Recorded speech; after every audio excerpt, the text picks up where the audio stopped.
Hello my dear kids, welcome back to the Knowledge series by Amit Publishing House. Children, this is your book 8 and we are doing SST. The name of the book is Time Travelers Unraveling History's Mysteries. So today we are going to start with chapter number 5 and the name of the chapter is The Revolt of 1857. So let's start with the chapter. Here you can see there are few pictures given in front of you. You have to name these people and they are the leaders of the revolt of 1857. So this you have to do on your own. The British ruled India for about 100 years from 1757 to 1857. The British rule created dissatisfaction and distrust against the masses, which led to the outbreak and continuous uprising of different parts of the country. In 1857, a major revolt occurred which shook the very foundation of British rule. So Britishers ने जो है हमारी country पे 100 सालों तक rule किया था 1757 से लेके 1857 तक. ब्रिटिशर्स जो थे उन्होंने बहुत ज़्यादा डिससेटिस्फैक्शन को क्रिएट किया था लोगों के बीच में, जिसके बाद जो है बहुत सारे रिवोल्ट्स हुए. इन 1857 जब 1857 आया, a major revolt occurred which shook the very foundation of British rule. So इस रिवोल्ट में जो ब्रिटिश फाउंडेशन था वो हिल चुका था. It had vast participation of peasants, craftsmen, soldiers, artisans, nobles and rulers. So यहाँ पे जो participation है peasants का, craftsmen का, soldiers का, artisans का और nobles का, ये start हुआ. The revolt ended in the rule of the East India Company. और इस revolt के बाद जो East India Company थी उसका जो rule था वो खत्म हो चुका था. By an act of Parliament, the admission of India was taken over by the British Crown. So, Parliament के act के according to administration था इंडिया का, वो अब British Crown ने ले लिया था. Let us learn more about the causes behind the revolt. इस revolt के पीछे क्या क्या causes थी? The revolt of 1857 is also termed as Sepoy Mutiny by the British. इस revolt को जो ब्रिटिशर्स है वो सिपॉय म्यूटिनी कहते हैं. Some Indian historians call it the first war of independence, और जो इंडियन हिस्टोरियंस है वो इसे फर्स्ट वॉर ऑफ इंडिपेंडेंस भी कहते हैं. Cause of the revolt. There are many causes for the revolt. Let us discuss the factor that led to the revolt. The first is the economic cause. The English East India Company in their initial days bought their wares from the local market, which ensured that the artisans benefited. So ये जो east India company थी, ये शुरुआती दिन जो थे, इनके initial day जो थे, उसमें ये जो है वेयर्स मीन्स बर्तन को जो खरीद के लाते थे लोकल मार्केट से, जिससे जो आर्टिशंस थे उन्हें बेनिफिट मिलता था. But in the 18th century the pattern of the trade underwent a drastic change. लेकिन जैसे ही 18th century आए, जो ट्रेड का जो पैटर्न था वो ड्रास्टिक चेंज उसमें आया. With the advent of the industrial revolution in England, many new industries came up which started manufacturing on the large scale. So जैसे इंडस्ट्रियल रेवोल्यूशन स्टार्ट हुआ इंग्लैंड में, बहुत सारी इंडस्ट्रीज जो है आई जिन्होंने लार्ज अमाउंट पे चीज़ों को मैन्युफैक्चर करना स्टार्ट कर दिया. These products needed new markets for the goods to be sold. अभी जो प्रोडक्ट्स थे इन्हें जो है नया मार्केट मिल गया था गुड्स को सोल्ड करने के लिए. So India was reduced to a raw material producing company. अब जो है इंडिया जो है सिर्फ एक रॉ मटेरियल प्रोड्यूस करने वाली कंपनी बन चुकी थी. Raw material from India was exported and goods which were made of these materials were sold back in India.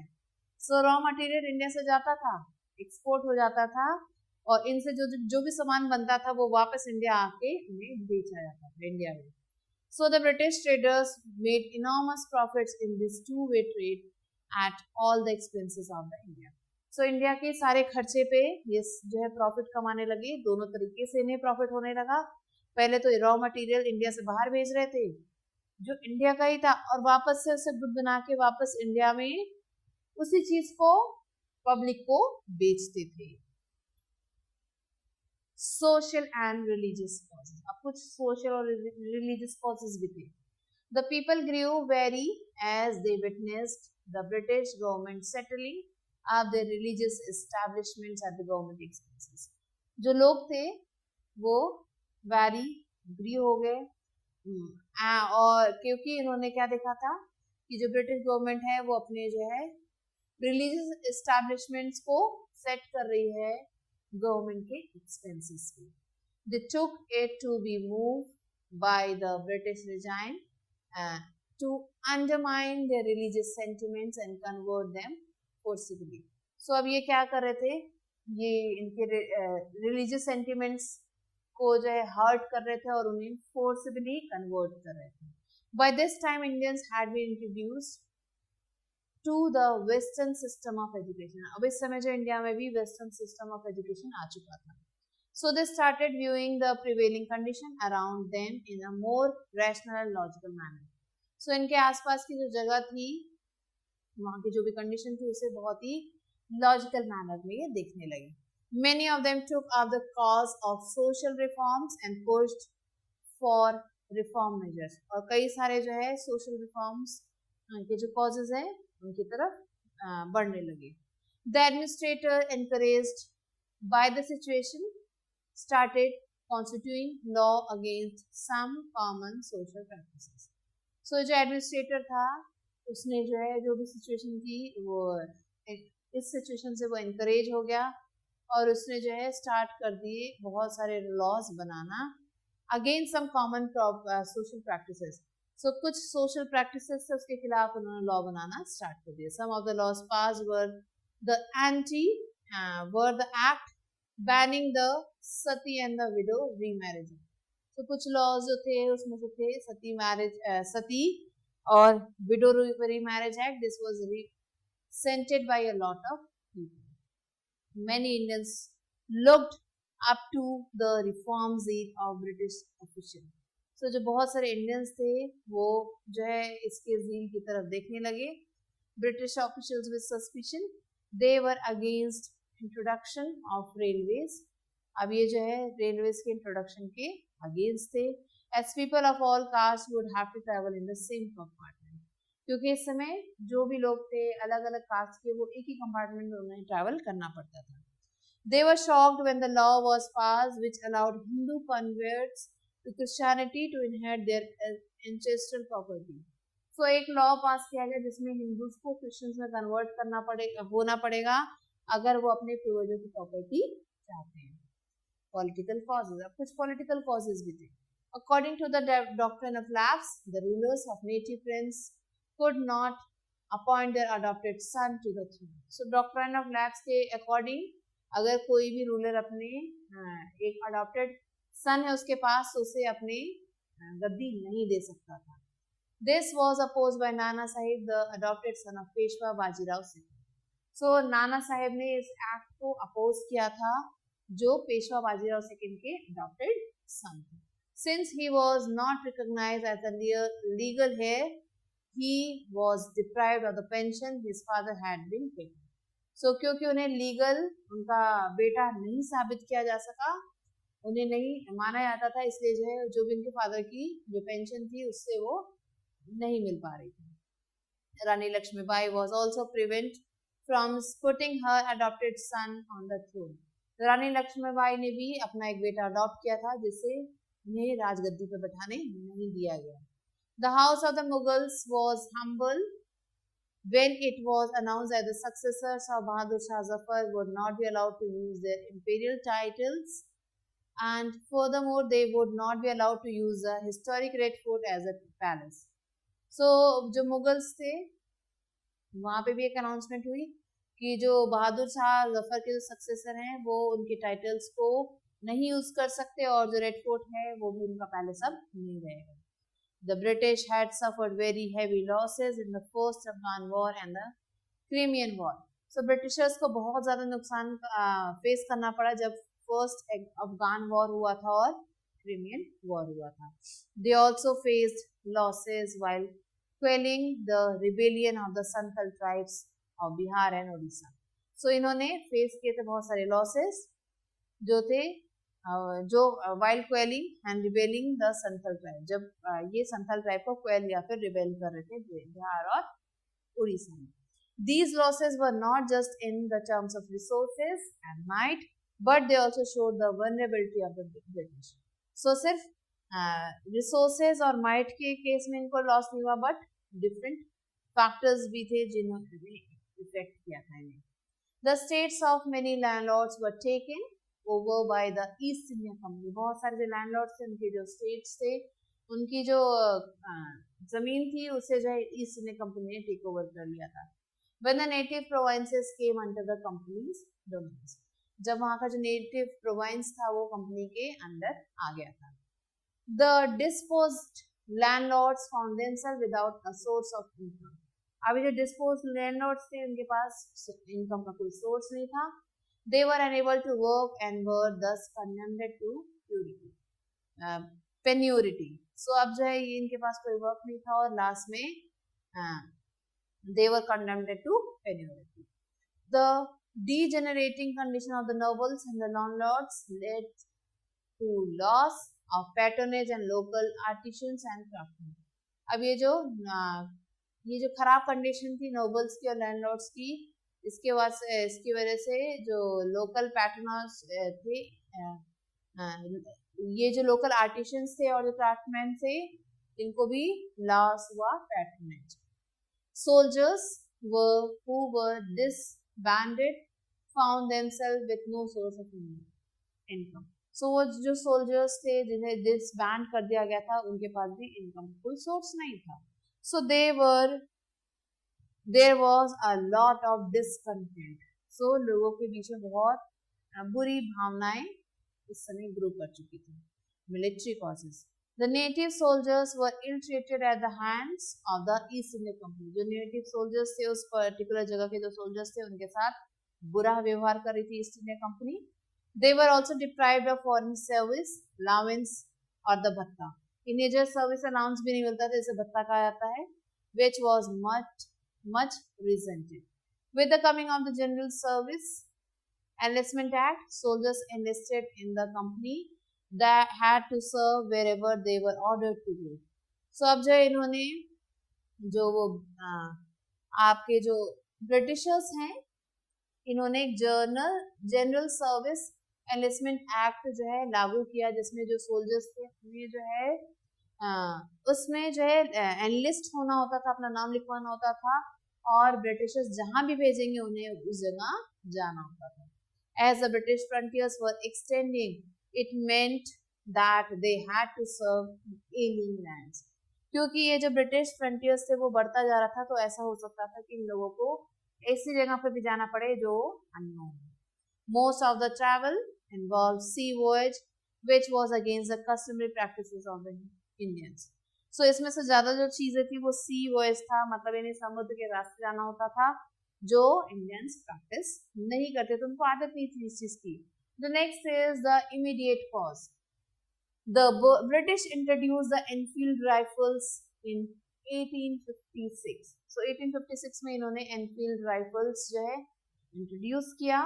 These rifles had cartridges which were rumored to have been greased with animal fat. So ऐसा rumor फैलाया गया था कि ये जो rifles हैं इसमें जो है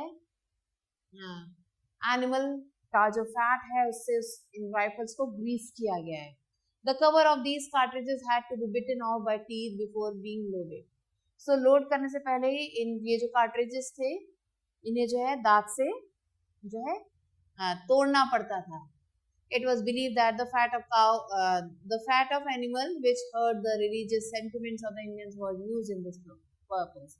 So ऐसा कहा जाता था कि उस एनिमल जिसकी इंडियंस पूजा करते हैं उनका फैट इसमें डाला गया है और जिसकी वजह से उनके जो रिलीजियस सेंटिमेंट्स थे उन्हें हर्ट किया जा रहा है. This was very offensive both to Hindu and Muslim sectors. जिसकी वजह से जो हिंदू और जो मुस्लिम सिपाही थी वो जो है इसके खिलाफ हो गए, क्योंकि उनके रिलीजियस एनिमल का जो है चर्बी, यहाँ पे जो फैट था वो यूज किया जा रहा था, and they refuse to touch these cartridges, और उन्होंने इन कार्ट्रिजेस को छूने से मना कर दिया। ये you can see British soldiers with Enfield rifles, इनके पास Enfield rifles. Now outbreak of the revolt on May 1857, sepoys in Meerut refused to use the Enfield rifle. So 9 मई 1857 की बात है, जो मेरठ में जो है जो यहाँ के जो सेपॉयज थे उन्होंने इन कार्ट्रिजेस को यूज करने से मना कर दिया। They were imprisoned for this defiance, और इसके लिए उन्हें imprisonment दिया गया, जेल दे दी गई। The next day the soldiers overtook the prison and release their imprisoned colleague. So अगले दिन क्या हुआ, ये जो सोल्जर्स थे वो प्रिजन में गए, जेल में गए, और अपने जो imprisoned colleagues थे उन्हें छुड़वा लाए। In the skirmishes that ensured, some English officers lost their lives.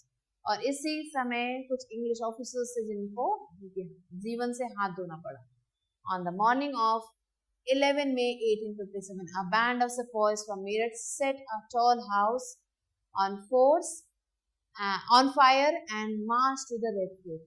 अब जब 11 मई की बात आई, जब 11 मई हुआ तो उस दिन जो है बहुत सारे सेपॉयज जो है मेरठ से निकले, उन्होंने जो टोल हाउसेस थे उन्हें जो है आग लगा दी और रेड फोर्ट की तरफ मार्च करते हुए चले गए। When they reached Delhi, they persuaded Bahadur Shah Zafar to join them. उन्होंने वहां पर जाकर बहादुर शाह जफर से बोला कि आप उन्होंने ज्वाइन करें। He was proclaimed the शहनशाह ए हिंदुस्तान, और उस समय उनको शहनशाह हिंदुस्तान कहा जाता था। The revolt at Meerut was a precursor to a widespread mutiny of sepoys and a rebellion that engulfed almost all of North India. So ये जो रिवोल्ट था मेरठ का, ये बहुत ज़्यादा बढ़ता चला गया, बहुत सारे जो सिपॉयज थे इन्होंने इसमें ज्वाइन कर लिया और पूरे नॉर्थ इंडिया में फैल गया, as well as central and the west में, और सेंट्रल और वेस्ट इंडिया में भी ये फैलता चला गया। Almost half of the company's sepoys strength of 2,32,224 opted out of their loyalty to their regiments. So east India company के जो इतने सिपाही थे वो अपनी लॉयल्टी को अपने रेजिमेंट्स तक रख रहे थे। Even before the 11th May incident there were rumblings of resentment in various cantonments. So different cantonments में जो है लोग जो है इसमें जुड़ने के लिए जो है आगे बढ़ रहे थे।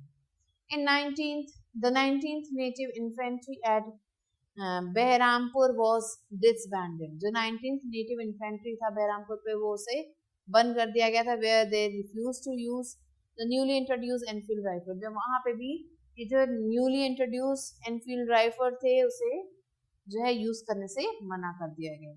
A sepoy of the 34th native infantry, Mangal Pandey, has fired at the commanding officer of the regiment. So Mangal Pandey ने अपने ही रेजिमेंट के जो कमांडिंग ऑफिसर थे उन पे गोली चला दी। He was executed at the regiment and had been disbanded. So वहाँ पे उस रेजिमेंट में उन्हें पकड़ लिया गया और उन्हें वहाँ से निकाल दिया गया। It was Mangal Pandey who initiated the first Bharatiya War of Independence in 1857. So इन्होंने इस रिवोल्ट को स्टार्ट किया था। Spread of the rebellions at Kanpur, Nana Saheb, the adopted son of last Peshwa Bajirao II led the revolt. So Kanpur पे नाना साहेब ने revolt start किया, and Nana Saheb had a grouse against the British since he had been denied the family title and had also been managed from home. So Nana Saheb तब से Britishers के खिलाफ थे जब से उन्हें जो है अपना फैमिली टाइटल देने से मना कर दिया गया। And Begum Hazrat Mahal led the revolt in Lucknow, और लखनऊ में बेगम हजरत महल इस रिवोल्ट को आगे बढ़ा रहे थे। Her son बिरजीज Kader was proclaimed the नवाब, और उनके जो बेटे थे बिरजीज कादर उन्हें नवाब घोषित कर दिया गया। In Jhansi, Rani Lakshmibai joined the rebel sepoy and fought the British along the Tatya Tope and the general of Nana Sahib. So Jhansi में रानी लक्ष्मीबाई इस रिवोल्ट में जुट गई और बहुत सारे सिपाही के साथ, तात्या तोपे के साथ, जो नाना साहिब के जनरल थे, उन सबके साथ मिलकर इन्होंने इस रिवोल्ट को आगे बढ़ाया. Here you can see the picture of Rani Lakshmibai and Begum Hazrat Mahal. Many small rulers and chieftains also supported the movement to get the Mughal emperor on the throne. So बहुत सारे जो छोटे rulers थे, chieftains थे, उन्होंने support किया और वो मुगल एम्परर जो supported the move to get the Mughal emperor on the throne. ये चाहते थे कि मुगल एम्परर अपने थ्रोन पे जा सके. These rulers and chieftains control different territories on the behalf of Mughal ruler. अब ये जो रूलर्स थे, स्मॉल रूलर्स और chieftains थे, ये दूसरे डिफरेंट एरियाज को ये कंट्रोल करते थे. Threatened by the expansion of British rule, they wanted the Mughal rulers back on the throne. So Britishers के एक्सपेंशन को देखते हुए ये उससे डरे हुए थे, जिसके बाद ये चाहते थे कि जो इनका जो मुगल रूलर है वो वापस अपनी गद्दी पे आ जाए. They felt that their lot would be much better under the Mughal emperor. और उन्हें ऐसा लगता था कि मुगल एम्परर के अंडर अगर वो काम करेंगे तो काफी बेटर होंगे. And that they would be able to rule their own territories once more. और उन्हें ये लग रहा था कि वो अपनी टेरिटरीज को एक बार और रूल कर सकते हैं. The British has not expected that this to happen. Britishers को ये expect नहीं हो रहा था. They thought the disturbance caused by the issue of the cartridges would die down. उन्हें ऐसा लग रहा था कि इन cartridges से जो disturbance है वो जल्दी खत्म हो जाएगा. But Bahadur Shah Zafar decision to bless the rebellions changed the entire situation dramatically. लेकिन बहादुर शाह जफर का जो डिसीजन था उससे ये सारी सिचुएशन चेंज हो गई. Many new leaders came up. बहुत सारे लीडर्स आगे आ चुके थे. For example, Ahmadullah Shah, a Maulvi from Faizabad, prophesied that the rule of British would come to an end soon. उनका कहना था कि ब्रिटिश रूल जल्दी खत्म होने वाला है. In Delhi, a large number of Ghazis and religious warriors came together to wipe out the Britishers. The Bakht Khan, a soldier from Bareilly, took charge of the large force of fighters who came from Delhi. So Bakht Khan ने दिल्ली के जो fighters थे उनके साथ मिलकर इस revolt में हिस्सा लिया. He became a key military leader of the rebellions. और ये इस rebellions के ग्रुप के key military leader बन चुके थे. In Bihar, an old जमींदार Kunwar Singh joined the rebel sepoy and battled with the British. So Bihar में एक ओल्ड जमींदार थे जिनका नाम था कुंवर सिंह. इन्होंने भी इस रेबेल को ज्वाइन किया और ब्रिटिशर्स के खिलाफ लड़े. Leaders and fighters from across the land joined the fight. After the British were routed from Delhi, there was no uprising for almost a week. So अब जो ये ब्रिटिशर्स दिल्ली से जा चुके थे तो फिर ये अपराइजिंग एक हफ्ते तक बंद थी.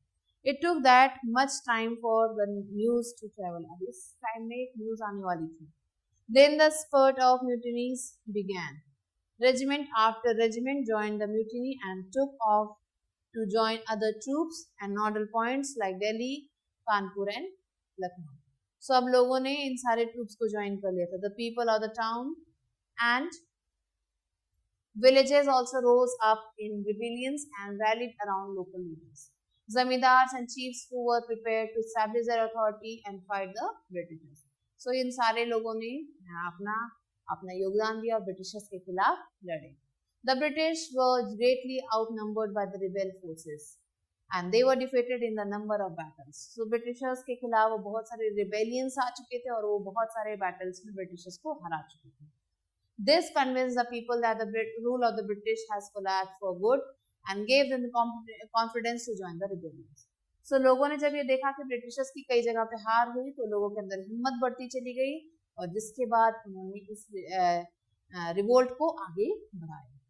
Suppression of the revolt. अब रिवोल्ट कैसे खत्म हुआ?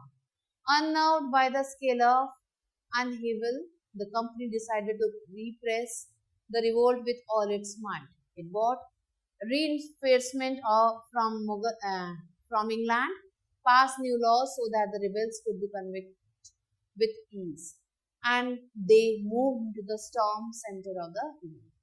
So अब जो ये ब्रिटिशर्स थे, जो कंपनी थी, वो समझ नहीं पा रहे थे कि उन्हें क्या करना चाहिए, इस रिवोल्ट को खत्म कैसे करना है। तो उन्होंने बहुत सारे लॉज, नए लॉज को इंट्रोड्यूस करने की कोशिश की जिससे ये सारा रिवोल्ट खत्म हो सके। Delhi was recaptured from the rebel forces in September 1857। So ये जो रिबेल्स थे इनसे जो है दिल्ली वापस ले लिया गया सितंबर 1857। The last Mughal emperor Bahadur Shah Zafar was tried in court and sentenced to a life imprisonment. जो लास्ट मुगल एम्परर थे बहादुर शाह जफर, उन्हें जो है पकड़ लिया गया और उन्हें फांसी की सजा सुना दी गई। His son was shot dead before his eyes. उनकी आंखों के सामने उनके बेटों को मार दिया गया। He and his wife Begum Zinnat Mahal was exiled to Rangoon on October 1858. सो अक्टूबर 1858 में उन्हें और उनकी वाइफ को रंगून जो है भेज दिया गया। Bahadur Shah Zafar died in the Rangoon jail in the November 1862 और 1862 के नवंबर में उनको रंगून जेल में उनकी डेथ हुई। The recapture of power however did not mean that the rebellions died down after. सो जब ये पावर रिकैप्चर कर लिया गया तो उसका मतलब नहीं कि जो रिबेलियंस थे वो खत्म हो गए थे। People continue to resist and battle the British. अब लोगों ने अभी भी रेजिस्ट करना स्टार्ट कर रखा था और ब्रिटिशर्स के खिलाफ लड़ना वो चाहते थे। The British had to fight for 2 years to suppress the massive force of popular rebellion. So Britishers को 2 साल तक लड़ना पड़ा इन रिबेलियन से रोकने के लिए। Lucknow was taken in March 1855, 1858 Rani Lakshmibai was defeated and killed in June 1858. Tate Tope escaped to the jungles of central India and continued to fight the guerrilla war with the support of many tribal and Christian leaders. He was captured, tried, and killed in April 1859. So Rani Lakshmibai को जो है मार दिया गया था, लेकिन जो ताते तोपे थे वो जंगल एस्केप करके चले गए। वहां से उन्होंने गुरिल्ला वॉर लड़ा इन ब्रिटिशर्स के खिलाफ, वहां के लोकल ट्राइबल और पीजेंट्स को मिला के, और लास्ट में उन्हें पकड़ लिया गया और उन्हें अप्रैल 1859 में मार दिया गया। Just as victorious against the British had earlier encouraged rebellions, the defeat of the rebel forces encouraged desertion. So जैसे ये विक्ट्री जो है अगेंस्ट ब्रिटिश जो है बढ़ती गई, रिबेलियंस जो है और भी ज्यादा ताकतवर हो गए, encouraged फील करने लगे। And the British also tried their best to win back the loyalty of the people. अब ब्रिटिशर्स ने लोगों की लॉयल्टी को वापस जीतने के लिए बहुत सारे प्रयास किए। They announced that loyal landholders will be allowed to continue and enjoy traditional rights over the land. So अब उन्होंने ये भी कहा कि जो लॉयल लैंड होल्डर्स हैं, अगर वो लॉयल रहेंगे तो उन्हें जो है they can enjoy traditional rights, अपने लैंड पर उन्हें ट्रेडिशनल राइट्स मिल जाएंगे। Causes of the failure of the revolt. The revolt failed in spite of the efforts of the sepoys. The reason was plenty. जो रिवोल्ट है वो fail हो गया था sepoys की एफर्ट्स के बावजूद। क्या क्या रीजन थे? The revolt was confined to certain area and did not spread all over India.